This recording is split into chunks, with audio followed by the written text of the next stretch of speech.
Artigo 97. Somente pelo voto da maioria absoluta de seus membros ou dos membros do respectivo órgão especial poderão os tribunais declarar inconstitucionalidade de lei ou ato normativo do poder público. Artigo 98. A União, no Distrito Federal e nos territórios, e os Estados criarão. Inciso 1º.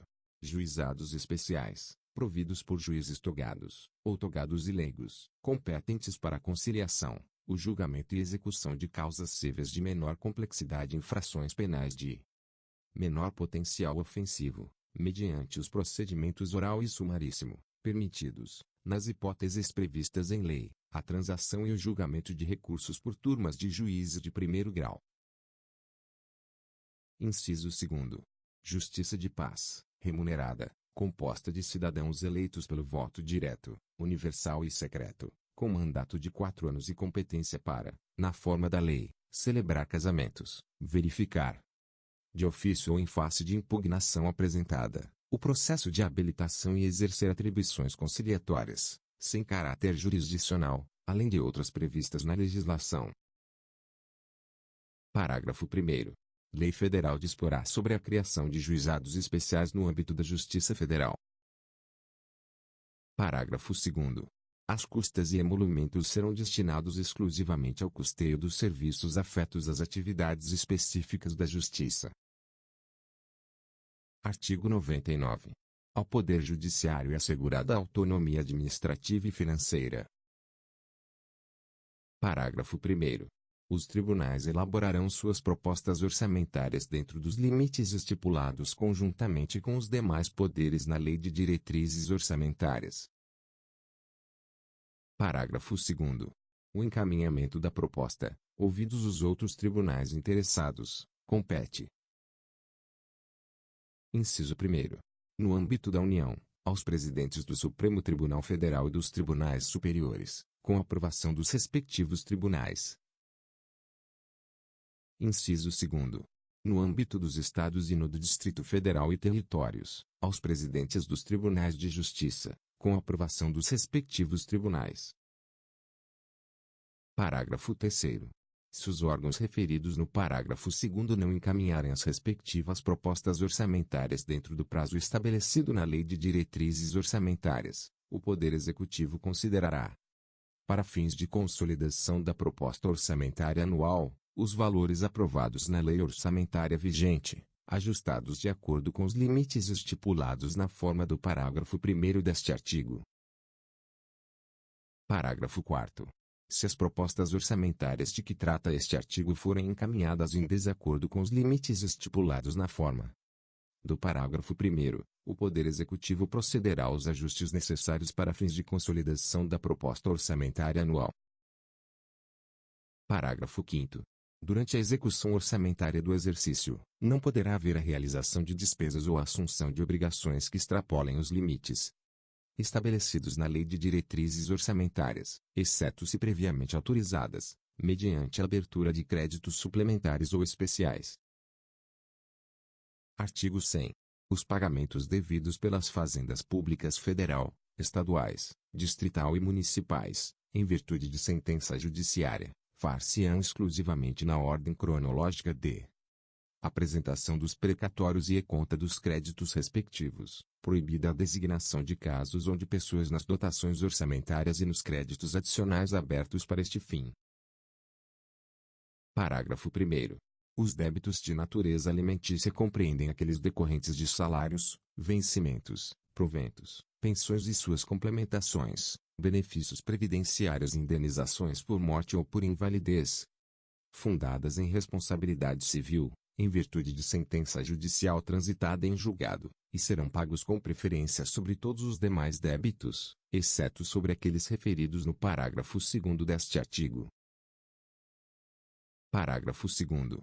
Os débitos de natureza alimentícia cujos titulares, originários ou por sucessão hereditária, tenham 60 anos de idade, ou sejam portadores de doença grave, ou pessoas com deficiência, assim definidos na forma da lei, serão pagos com preferência sobre todos os demais débitos, até o valor equivalente ao triplo fixado em lei para os fins do disposto no parágrafo 3º deste artigo, admitido o fracionamento para essa finalidade, sendo que o restante será pago na ordem cronológica de apresentação do precatório.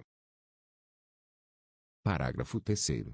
O disposto no caput deste artigo relativamente à expedição de precatórios não se aplica aos pagamentos de obrigações definidas em leis como de pequeno valor que as fazendas referidas devam fazer em virtude de sentença judicial transitada em julgado. Parágrafo 4º. Para os fins do disposto no parágrafo 3º, poderão ser fixados, por leis próprias, valores distintos às entidades de direito público, segundo as diferentes capacidades econômicas, sendo o mínimo igual ao valor do maior benefício do regime geral de previdência social. Parágrafo 5º. É obrigatória a inclusão, no orçamento das entidades de direito público, de verba necessária ao pagamento de seus débitos, oriundos de sentenças transitadas em julgado, constantes, de precatórios judiciários apresentados até 1º de julho, fazendo-se o pagamento até o final do exercício seguinte, quando terão seus valores atualizados monetariamente. Parágrafo 6º. As dotações orçamentárias e os créditos abertos serão consignados diretamente ao Poder Judiciário, cabendo ao presidente do tribunal que proferir a decisão exequenda determinar o pagamento integral e autorizar, a requerimento do credor e exclusivamente para os casos de preterimento de seu direito de precedência onde não alocação orçamentária do valor necessário à satisfação do seu débito, o sequestro da quantia respectiva. Parágrafo 7º. O presidente do tribunal competente que, por ato comissivo ou omissivo, retardar ou tentar frustrar a liquidação regular de precatórios incorrerá em crime de responsabilidade e responderá, também, perante o Conselho Nacional de Justiça. Parágrafo 8º. É vedada a expedição de precatórios complementares ou suplementares de valor pago, bem como fracionamento, repartição ou quebra do valor da execução para fins de enquadramento de parcela do total que dispõe o parágrafo 3º deste artigo. Parágrafo 9º. No momento da expedição dos precatórios, independentemente de regulamentação, deles deverá ser abatido, a título de compensação, valor correspondente aos débitos líquidos e certos, inscritos ou não em dívida ativa e constituídos contra o credor original pela fazenda pública devedora, incluídas parcelas vincendas de parcelamentos, ressalvados aqueles cuja execução esteja suspensa em virtude de contestação administrativa ou judicial. Parágrafo 10. Antes da expedição dos precatórios, o tribunal solicitará à fazenda pública devedora, para resposta em até 30 dias, sob pena de perda do direito de abatimento, informação sobre os débitos que preencham as condições estabelecidas no parágrafo 9º, para os fins nele previstos. Parágrafo 11. É facultada ao credor, conforme estabelecido em lei da entidade federativa devedora, a entrega de créditos em precatórios para compra de imóveis públicos do respectivo ente federado. Parágrafo 12. A partir da promulgação desta emenda constitucional, a atualização de valores de requisitórios, após sua expedição, até o efetivo pagamento, independentemente de sua natureza, será feita pelo Índice Oficial de Remuneração Básica da Caderneta de Poupança, e, para fins de compensação da mora, incidirão juros simples no mesmo percentual de juros incidentes sobre a caderneta de poupança, ficando excluída a incidência de juros compensatórios. Parágrafo 13. O credor poderá ceder, total ou parcialmente, seus créditos em precatórios a terceiros, independentemente da concordância do devedor, não se aplicando ao cessionário disposto nos parágrafos 2º e 3º. Parágrafo 14.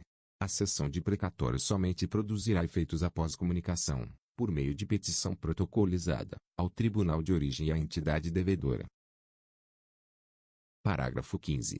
Sem prejuízo do disposto neste artigo, lei complementar a esta Constituição Federal poderá estabelecer regime especial para pagamento de crédito de precatórios de estados, Distrito Federal e municípios, dispondo sobre vinculações à receita corrente líquida e forma e prazo de liquidação.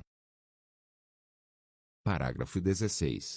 A seu critério exclusivo e na forma de lei, a União poderá assumir débitos, oriundos de precatórios, de estados, Distrito Federal e municípios, refinanciando-os diretamente. Parágrafo 17. A União, os Estados, o Distrito Federal e os municípios aferirão mensalmente, em base anual, o comprometimento de suas respectivas receitas correntes líquidas com o pagamento de precatórios e obrigações de pequeno valor. Parágrafo 18. Entende-se como receita corrente líquida, para os fins de que trata o parágrafo 17, o somatório das receitas tributárias, patrimoniais, industriais, agropecuárias, de contribuições e de serviços, de transferências correntes e outras receitas correntes, incluindo as oriundas do parágrafo 1º do artigo 20 da Constituição Federal, verificado no período compreendido pelo segundo mês imediatamente anterior ao de referência e os 11 meses precedentes, excluídas as duplicidades, e deduzidas. Inciso 1º. Na União, as parcelas entregues aos Estados, ao Distrito Federal e aos municípios por determinação constitucional. Inciso 2º. Nos Estados, as parcelas entregues aos municípios por determinação constitucional. Inciso 3º. Na União, nos Estados, no Distrito Federal e nos municípios, a contribuição dos servidores para custeio de seu sistema de previdência e assistência social e as receitas provenientes da compensação financeira referida no parágrafo 9º do artigo 201 da Constituição Federal. Parágrafo 19. Caso o montante total de débitos decorrentes de condenações judiciais em precatórios e obrigações de pequeno valor, em período de 12 meses, ultrapasse a média do comprometimento percentual da receita corrente líquida nos 5 anos imediatamente anteriores, a parcela que exceder esse percentual poderá ser financiada, excetuada dos limites de endividamento de que tratam os incisos 6º e 7º do artigo 52 da Constituição Federal e de quaisquer outros limites de endividamento previstos, não se aplicando a esse financiamento a vedação de vinculação de receita prevista no inciso 4º do artigo 167 da Constituição Federal. Parágrafo 20. Caso haja precatório com valor superior a 15% do montante dos precatórios apresentados nos termos do parágrafo 5º deste artigo, 15% do valor deste precatório serão pagos até o final do exercício seguinte e o restante em parcelas iguais nos 5 exercícios subsequentes, acrescidas de juros de mora e correção monetária, ou mediante acordos diretos, perante juízos auxiliares de conciliação de precatórios, com redução máxima de 40% do valor do crédito atualizado, desde que em relação ao crédito não penda recurso ou defesa judicial e que sejam observados os requisitos definidos na regulamentação editada pelo ente federado.